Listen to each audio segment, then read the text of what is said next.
नमस्कार, good morning and जय हिंद। आज मैं लेकर आया हूँ 8th ऑफ जुलाई के the Hindu, Down to Earth और इंडियन एक्सप्रेस के करंट अफेयर्स।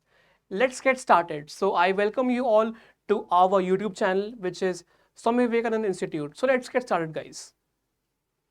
फर्स्ट टॉपिक आता है आपका रिलेटेड टू कॉजर्स। कॉजर्स आपका स्पेस का टॉपिक है, स्पेस एंड टाइम। ये आ जाएगा GS paper 3 science and tech. Quasars क्या होते हैं? पहला क्वेश्चन, क्वासर्स बहुत ही ज्यादा चमकीले ऑब्जेक्ट्स हैं। These are very luminous objects which are far away from the galaxies that emits jets at a radio speed frequency. पहली चीज कि जो क्वासर्स हैं, these are the luminous objects and they emit radio frequencies. इतना clear है? इसका जो name पड़ा है which means a star like object of a radio waves was given in 1960s when quasars were first observed.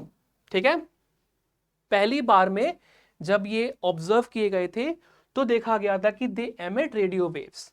The name is retained today even though as astronomers now known most quasars are faint radio emitters, but still आज भी कहते हैं कि ये जो quasars हैं they emit the radio waves. Clear? अगर मैं रेडियो वेव्स के बारे में बात करूं सो इसी के साथ साथ quasars have the visible light spectrum. इनका एक अलग से स्पेक्ट्रम होता है जो कि विजिबल लाइट को एमिट करता है। क्लियर? और इसी के साथ साथ they also emit UV rays, most important ultra violet rays, infrared rays and X rays and gamma rays. ये सारे यहां पे रेज एमिट करता है क्वासर्स। मोस्ट इंपॉर्टेंट पता होना चाहिए from exam perspective. Clear? Next देखते हैं, what is time dilation. Time dilation क्या है, ये भी न्यूज में है। टाइम डायलेशन बेसिकली एक ऐसा फिनोमेना है जो कि यूज करते हैं इन फिजिक्स और जो अकर होता है due to difference between relative motion और ग्रेविटेशनल फील्ड। ग्रेविटेशनल फील्ड और यहां पे रिलेटिव मोशन के बीच में जो भी डिफरेंसेस हैं उन डिफरेंसेस को हम लोग बोलते हैं time dilation. Clear? Now it is the consequences of Einstein's theory of relativity.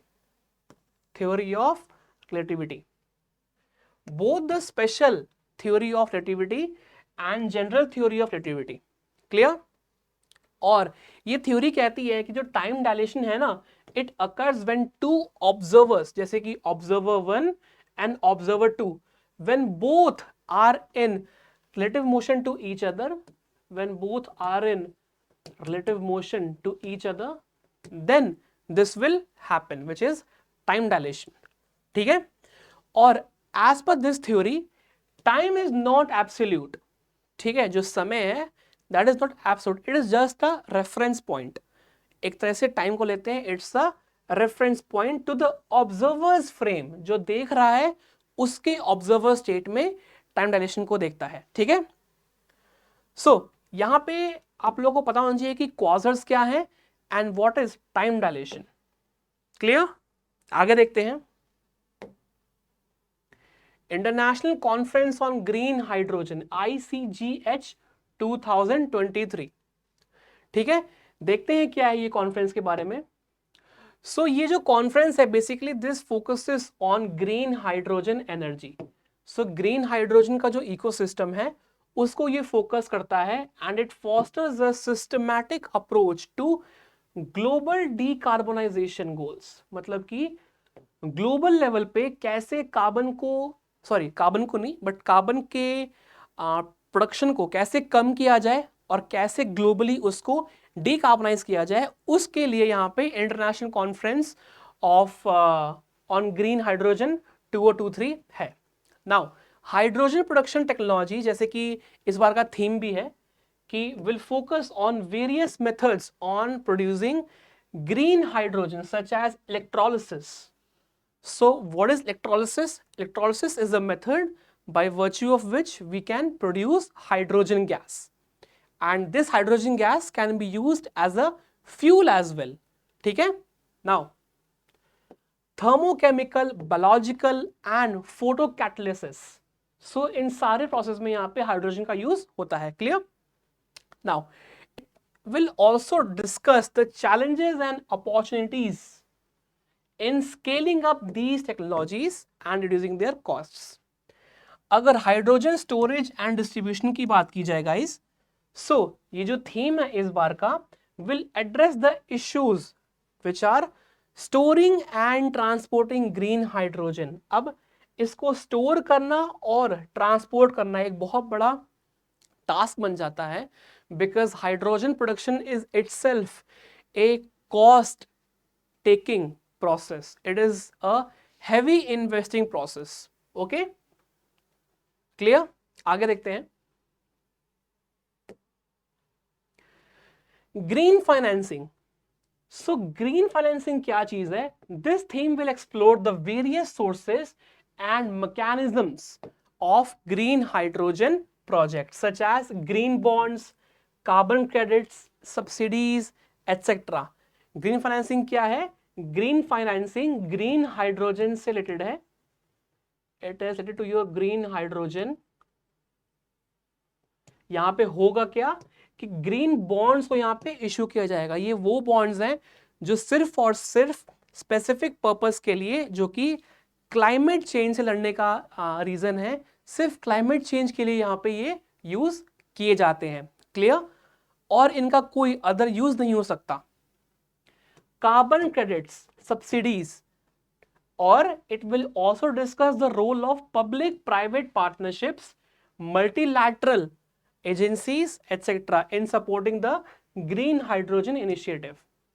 अगर बात करूं ग्रीन हाइड्रोजन की ये क्या चीज है, so it is a form of renewable energy, पहली चीज, and it is produced by splitting of water molecules. जो हाइड्रोजन और ऑक्सीजन का मॉलिक्यूल है, इनको स्प्लिट करके जो एनर्जी प्रोड्यूस होती है उसको बोलते हैं green hydrogen. Clear. From renewable sources such as solar, wind, hydro और बायोमास। क्लियर। आगे देखते हैं। स्मार्ट बैंडेज, ये भी न्यूज में है। This is your GS3 health sector. So recently अभी पब्लिश हुई है study which highlights the development of a wearable wireless and mechanically flexible smart bandage, और it has the potential to accelerate the healing of chronic wounds. ठीक है। सो देखते हैं कि chronic wounds क्या होते हैं, देखते हैं एक बार।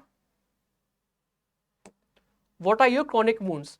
So chronic wounds are the wounds which actually happens on the body and they are there for the long term. Now it integrates biosensors, drug-loaded hydrogenases, electrical stimulation modules and wireless communication. ठीक है। और ये कैसे use होता है? It is used on skin using a soft stretchable polymer. ठीक है। Bandage में क्या क्या होगा? It will have a biosensor, most important thing, and it will provide a real time information about the wounds status. ठीक है। और ये जो डेटा जो भी प्रोड्यूस होगा by the smart bandage, it will directly be taken away, it will directly be collected by the smartphones. जो भी डेटा है वो स्मार्टफोन में आउटकास्ट होगा। ठीक है, इतना क्लियर है? So, chronic wounds are the wounds that do not heal within the expected time frame and it takes time. It takes time to get healed up. They are frozen associated with underlying health conditions such as diabetes, insufficient blood supply, nerve damaging और immune system. So, इन सब चीजों में आपका chronic wound आ जाता है। ठीक है। It will include diabetic ulcers as well, pressure ulcers, venous ulcers and non-healing surgical wounds. So exam में आ सकता है कि व्हाट इज स्मार्ट बैंडेज आप लोगों को पता होना चाहिए। क्लियर? आगे देखते हैं।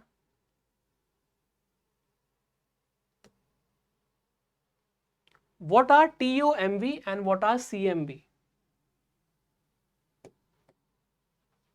GS3 food security.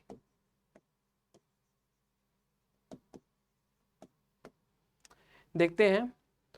सो महाराष्ट्र में जो भी टोमेटो ग्रोवर्स हैं वहां से न्यूज आ रही है कि there is a decline in the crop production.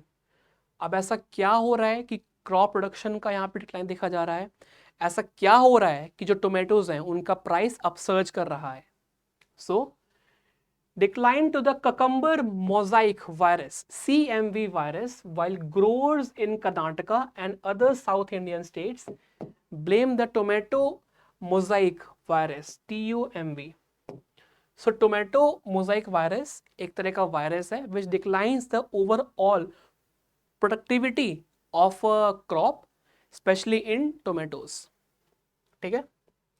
और 3 साल से देखा जा रहा है कि जो ग्रोवर्स हैं of tomato have complained of increased infestations with these two viruses, which are TOMV and CMV. इन दो वायरसेस की वजह से क्रॉप लॉस देखा जा रहा है। इतना क्लियर है? आगे बढ़ते हैं।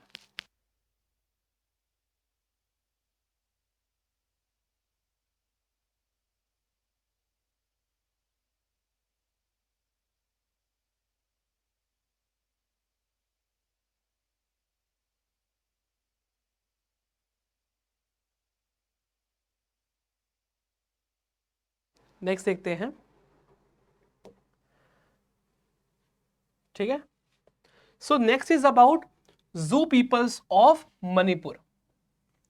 जू peoples of Manipur and Mizoram. ये आपका आ जाएगा GS paper 3 and GS paper 1, sorry GS2 and GS1, GS2 and GS1। ठीक है? ये टॉपिक नहीं है, आई एम सो सॉरी, पीछे का कंटिन्यूशन वाला है ये। ठीक है? सो अगर TOMV की बात की जाए, so TOMV actually belongs to the virgaviridae family. एक यहाँ पे वायरसेस की फैमिली है। सो ये इस फैमिली से ये लिंक है। ठीक है? And is closely related to the tobacco mosaic virus. So ये जो फैमिली है it relates to the mosaic virus family and it infects tobacco plantation, tomato plantation, peppers and certain ornamental plants. ठीक है? सबसे पहली बार इसको यहाँ पे डिटेक्ट किया गया था इन the year 1935 in tomato crops. So 1935 was the first year of identification. That means it was detected in 1935. ठीक है? अब अगर टोबैको मोजाइक वायरस की बात की जाए, so it spreads through infected seeds. ऐसा नहीं है कि कोई एनिमल आके इनको स्प्रेड करता है, नहीं, यहाँ पे सीड्स के द्वारा ये इन्फेक्शन फैलता है सैपलिंग्स में, एग्रीकल्चरल टूल्स में और ह्यूमन कॉन्टैक्ट से भी। Clear? It can also be transmitted by some insect vector such as thrips and white flies. Most important, यहाँ पे जो व्हाइट फ्लाइज होते हैं और जो जितने भी यहाँ पे थ्राइप्स होते हैं, इनकी वजह से भी जो TOMV वायरस है वो फैलता है। क्लियर? आगे देखते हैं। और अगर CMV की वायरस की बात की जाए, which is cucumber mosaic virus, so it belongs to the bromoviridae family and is one of the most widespread plant viruses. It has a broader host range. So अगर TOMV से compare किया जाए, which is tobacco Mosaic virus, अगर इससे compare किया जाए, सो CMV का जो इसका रीजन है या इसका जो कह सकते हैं कि जो इसकी अफेक्ट करने की जो इसकी टेंडेंसी है वो बहुत ज़्यादा ब्रॉडर है एज कंपेयर टू TOMB. क्लियर? It affects cucumber, melon, egg plant which is your क्या बोलते हैं इसको बोलते हैं ब्रिंजल, बैंगन.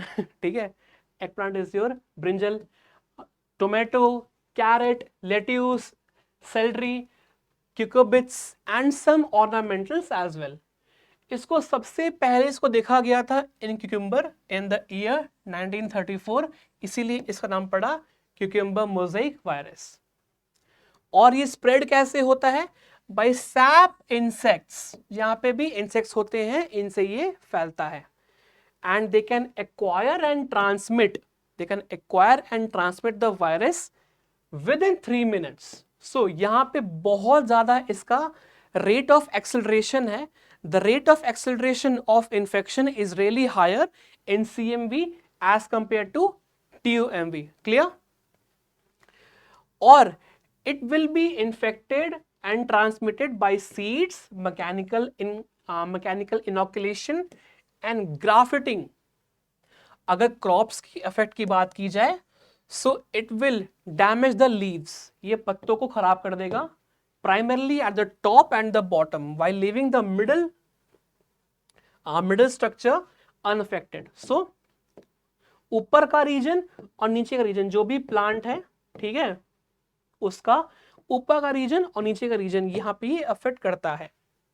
ठीक है, और ये दिखने में कैसा होता है? It is in the yellow and green spots. Yellow and green spots के होते हैं, उनको बोलते हैं CMV वायरस. क्लियर? आगे देखते हैं. ठीक है, नेक्स्ट है what is internationalisation of rupees. ये टॉपिक मैंने आई थिंक कई बार क्लियर किया है, कई बार यहाँ पे मैंने डिस्कस भी किया है. ये आपका IR का टॉपिक है, IR एंड इंडियन इकोनॉमी. होता क्या है, ध्यान दीजिएगा. इंटरनेशनलाइजेशन ऑफ रुपीज का क्या मतलब होता है? ये ऐसा प्रोसेस है जहां पे कि रुपीज का जो प्रोडक्शन है और जो रुपीज का जो सर्कुलेशन है वो ट्रांस बॉर्डर में भी हो सके. क्या मतलब है? इसका मतलब यही हुआ कि बॉर्डर के पार भी जो रुपीज है उसका सर्कुलेशन देखा जाए. So increase circulation of Indian rupee is seen as a cross border and that is called as internationalization of rupees. Clear? So it will promote the rupee for import and export trade and then other current account transactions followed by its use in capital account transactions. ठीक है? So जब रुपी का internationalisation होता है, सो यहाँ पे क्या क्या चीजें देखने को मिलती है. देखिए एक बार, जब भी रुपी का इंटरनेशनलाइजेशन होगा वहां पे क्या होगा? वहां पे होगा एप्रिसिएशन ऑफ करेंसी वैल्यू. पहली चीज, जैसे कि for example dollar, pounds, euro, yen, ये सब क्या है? Great Britain pound, Australian dollar, ये सब चीजें क्या हैं? ये सारी बहुत ज्यादा पावरफुल करेंसीज हैं. क्यों? क्योंकि इनका एप्रिसिएशन वैल्यू बहुत ज्यादा बढ़ चुका है. क्यों? क्योंकि ये करेंसीज ट्रांस बॉर्डर में पहुंच चुकी हैं. It has crossed its border. So ultimately it will appreciate the value of the currency. पहली चीज. इंटरनेशनलाइजेशन से और क्या क्या होता है? होता ये है कि increased convenience and reduce transaction costs. जो भी ट्रांजैक्शन के कॉस्ट होंगे वो रिड्यूस हो जाएंगे in the internationalisation of rupees. Reduced exchange rate, जो एक्सचेंज रेट है वो बहुत ज्यादा यहां पे कम हो जाएगा. ठीक है? When a currency is internationalised its exchange rate tends to stabilize. Most important statement. और इंटरनेशनलाइजेशन के साथ साथ क्या होता है? It will strengthen the economic ties. बहुत important point. Economic as well as political. So economic भी, economic और इसी के साथ साथ political ties. Political and economic ties with the other countries will increase. ठीक है, सो ये कुछ कुछ पॉइंट्स हैं जो आप लोग को मालूम होना चाहिए if we talk about the internationalisation of rupees. Clear, आगे बढ़ते हैं। Next is our quiz. कुछ क्वेश्चंस हैं, let's try to solve these questions. Which is the host city of United Nations high level political forum? So ये कहां पे हुआ था? ये हुआ था न्यूयॉर्क में, option B. Which city hosted the startup 20 शिखर समिट? ये हुआ था गुड़गांव में, which is in Haryana. France has collaborated with which country to fast track the transition to clean energy? So that country is UAE, United Arab Emirates. So France and UAE ने मिलकर ये चीज को यहाँ पे कोलैबोरेशन किया है regarding the clean energy transmission. Clear? I hope आपको 8th of July का करंट अफेयर्स बहुत अच्छा लगा होगा। अगर अच्छा लगा है so give a like, share and spread with your friends. ठीक है, हम लोग फिर मिलते हैं अपनी नेक्स्ट वीडियो में। तब तक के लिए जय हिंद, keep on studying, keep on revising and take care.